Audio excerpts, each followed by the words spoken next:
লাইটটা পড়ছে কি তাকাতে পারছে লাইটের দিকে, চোখটা কেমন ছোট হয়ে আসছে। কেন? এটা হচ্ছে ইনসিডেন্ট লাইট সাবজেক্টে। লাইটটা সফট হলো এবং ওয়ার্ম টোন দিচ্ছে। রিফ্লেক্টরটা কেন এরকম ভাবে কেন দিয়েছি, এরকম ভাবে কেন দিইনি? কি হলো, লাইটটা অ্যাবজর্ব করলো। এই লাইটটা কি লাইট, যে গ্লোনেসটা ক্রিয়েট হলো, যার জন্য রিফ্লেক্টর। তো এটা একটা প্লেন সারফেস যার মধ্যে একটা কাপড় দেওয়া আছে, যে কাপড়টার দুদিকে আমরা দেখতে পাচ্ছি না, কিন্তু আবছা একটা বিষয় দেখা যাচ্ছে। এই যে অবস্থা কাপড়টার বা এই যে চরিত্র, এটাকে আমরা বলি ট্রান্সলুসেন্ট। আর ছোটবেলায় আমরা যখন প্রজেক্টের ফাইল করতাম তখন দোকানে গিয়ে বলতাম যে বাটার পেপার আছে, ওই যে এলিমেন্টটা সেটা হলো ট্রান্সলুসেন্ট এলিমেন্ট। ক্লিয়ার? ভালো করে দেখো, এর মুখে লাইটটা পড়ছে কি তাকাতে পারছে লাইটের দিকে, চোখটা কেমন ছোট হয়ে আসছে। কেন? এটা কি লাইট তাহলে? এটা হার্শ লাইট। এটা তাকাতে পারছে লাইটের দিকে, লাইটটা তাহলে কি হলো? এই যে এটা হচ্ছে হার্শ লাইট। ভালো করে দেখো, হার্শ লাইট যখনই ট্রান্সলুসেন্ট রিফ্লেক্টর ইউজ করলো, লাইটটা তখন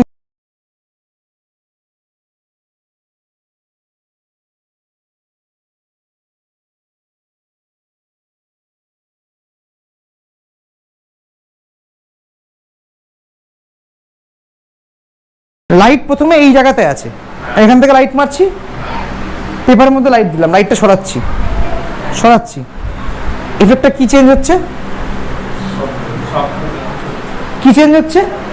intensity light differs due to the movement of light source. যদি রিফ্লেক্টরের থেকে লাইট সোর্সকে পিছিয়ে নিয়ে যাই, ডিস্টেন্স বাড়ছে, লাইট তেলে কি আরো সফট হচ্ছে। রিফ্লেক্টরের কাছে যদি আনি, লাইট তেলে কি হচ্ছে? হার্ড হচ্ছে। সিম্পল ব্যাপার। ক্লিয়ার? এটা হচ্ছে ডিফিউজারের কাজ করছে। ডিরেক্ট লাইট, এটা হচ্ছে ইনসিডেন্ট লাইট সাবজেক্টে। ভালো করে দেখো, রিফ্লেক্টেড লাইট দেখতে পাচ্ছ, লাইটটা সফট হলো এবং ওয়ার্ম টোন দিচ্ছে। সিলভার যদি হতো সেক্ষেত্রে কি সাদা হতো। আরো রিফ্লেক্টর সামনে নাও, বুঝতে পারছো? আসছে। এবার রিফ্লেক্টরটা কেন এরকম ভাবে কেন দিয়েছি, এরকম ভাবে কেন দিইনি? লাইট সোর্স কোন দিকে আছে? এদিকে আছে। ওর মাথার উপর থেকে সূর্য পড়ছে, তো এখানে বাউন্স করে কি এদিকে যাবে, তাই রিফ্লেক্টরটা এইভাবে দেওয়া হয়েছে। বুঝতে পেরেছো?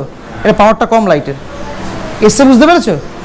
গ্লোনেসটা দেওয়ালে কোনো এফেক্ট দেখতে পাচ্ছ লাইটের? গ্লোনেস, যেই আমি রিফ্লেক্টরটা মারছি একটা গ্লোনেস আসছে দেওয়ালে, এক্সট্রা লাইট ক্রিয়েট হচ্ছে, এক্সট্রা লাইট আসছে। দেখো দেওয়ালে, এই দেখো দেখো দেখো লাইটটা ঘুরছে, দেখো এই যে হাইলাইটটা ক্রিয়েট হলো, এই যে গ্লোনেসটা ক্রিয়েট হলো, যার জন্য এই রিফ্লেক্টর। তাহলে এটা আমার ফ্ল্যাট লাইট। মোটামুটি ফ্ল্যাট লাইটের মুখে কোনো গ্লো আছে? নেই। যে এটা দেবো মুখে একটা গ্লো আসছে, তাহলে create the glow we use silver বা গোল্ডেন রিফ্লেক্টর। গোল্ডেনটা কি হচ্ছে? ওয়ার্ম টোন, সিলভারে সাদা টোন। পুরো অন্ধকার লাইটের অপোজিটে আছে। লাইটের অপোজিট লাইট কি পিছনে? সামনে কোনো ফেস লাইট আছে? নেই। এলো লাইট, এলো। তোরা পিছন থেকে গিয়ে এটা দেখবি, লাইট এলো মুখের মধ্যে। হ্যাঁ, দেখ অন্ধকার, লাইট, বাস। এই হলো হোয়াইটের কাজ।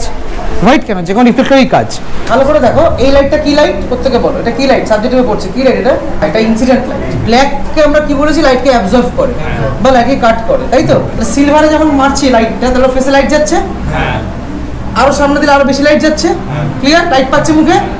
এবার সেম ডিসটেন্সে ব্ল্যাক দেখো, লাইট যাচ্ছে। তাহলে তাহলে কি হলো? লাইটটা অ্যাবজর্ব করলো, লাইটটাকে তাহলে কি করলো? কাট করলো।